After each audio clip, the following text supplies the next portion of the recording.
Hello, welcome, I'm Devil Sniper, and this is episode 2 of my career mode with Newcastle United. So, episode 1 you saw who I actually managed to get the signatures for, Tim Cahill. I'm really chuffed with that signing. You know, midfield dynamo for me. I really do rate him. I'm surprised they haven't let him go to the New York Red Bulls. Saw him actually play on MLS the other night. He looked in good form, looked extremely sharp. As sharp as he does here, look at this. That's a great redirection. You know, didn't use any power, any pace. Just redirected the ball into the bottom corner, and I'm pretty sure if that was my goalkeeper, I would be having extremely harsh words with him. I feel he should have saved that. He goes down slightly late, but still, you know, that's a bread and butter save. There's no power there, no power whatsoever. So for the format for this actual series, because this series is going to finish prior to FIFA 13.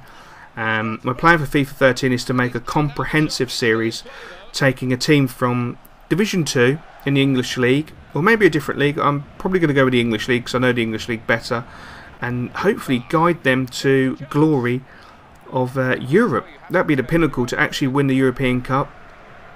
I'm not sure what team to do it with yet. If you've got any suggestions, they'll be greatly appreciated. So yeah, I basically picked Newcastle because I thought it'd be a good one-season wonder. My goal for this series is to get them into Europe, finish into the top 4.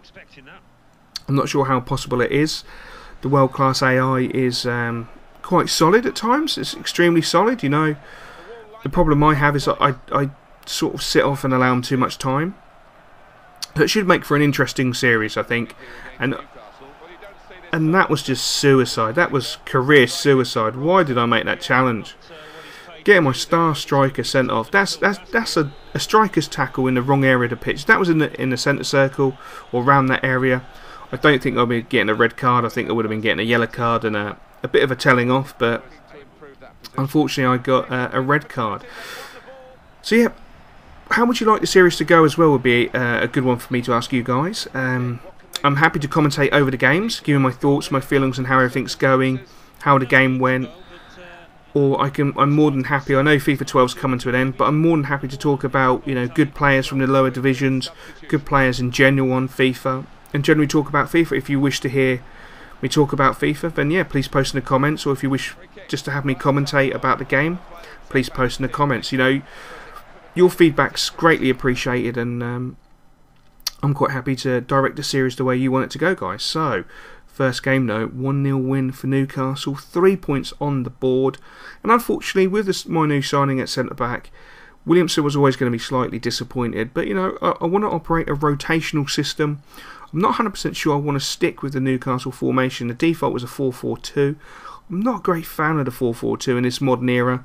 You know, a lot of teams play the 4-4-1-1 or the 4-2-1-2-1, etc. I quite enjoy the 4-1-2-1-2. Also, quite enjoy the 3-4-2-1 with the supporting strikers pushed up a little bit more.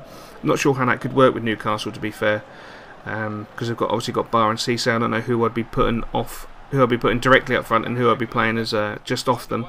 But it's an interesting thought. You know, it gives me some food for thought.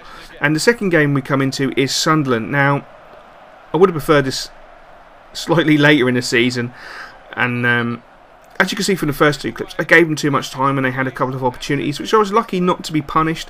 And then what I felt wasn't really a free kick. I think it was a bit of nothing.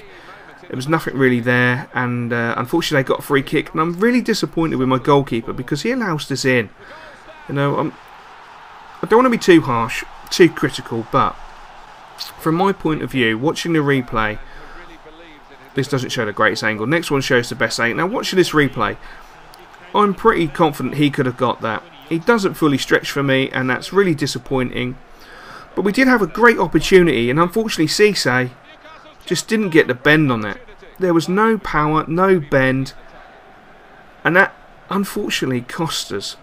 Because again, we were actually just coming into a bit of a good play there. You know, we were putting on the pressure. We had a couple of half chances. We then had that opportunity, and as anything, as always, the other team just go down the end and make it 2-0. So I was really, really disappointed. Not the great start to the season.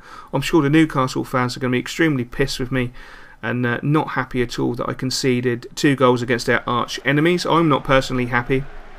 I'm also not happy with the name of the stadium. To me, it's St James's Park, even though I'm not a Newcastle fan. You know, I do like the way they play. So my outset for Fulham was exactly what just happened there, was to put the hammer down early doors, you know, apply a great deal of pressure, and we nearly scored. And then from the corner, the resulting corner, my star centre-back, well, he's not really the star, let's be honest, Colaccini's the star, my new recruit at centre-back, pays off some of the fee. You know, 12.5 million was a big gamble to take on him, and he repaid me with a goal, which I was really chuffed with. And again, as you can see, the one problem I'm having at the moment with the 4-4-2 formation, I seem to be sitting back with my defence. You know, I allowed them to come onto me too much, which is a little bit silly. You know, I've got to apply more pressure. I've got to close them down. I've got to harry them. As we move into the second half, Fulham built up such a momentum, it was ridiculous. Risa was unlucky, and it culminated in probably the world's worst ever penalty decision ever. If you watch my play, it doesn't even tackle.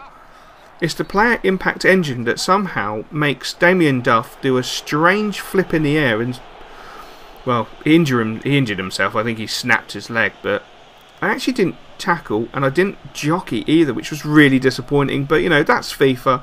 It's one of those things. I go to the right. Or I should say, from my point, yeah, I go to the keeper's right, and of course Johnson then decides to stick it in the right as I dive the opposite way. That was inconsiderate of him, but you know, fair play, fair play.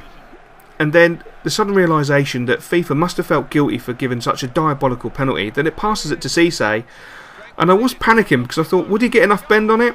Fortunately, he did. And that was enough to secure 3 points. So not too bad. Not a great start. 2 wins, 1 loss. I hope you enjoyed that, guys. And I hope to catch you in episode 3.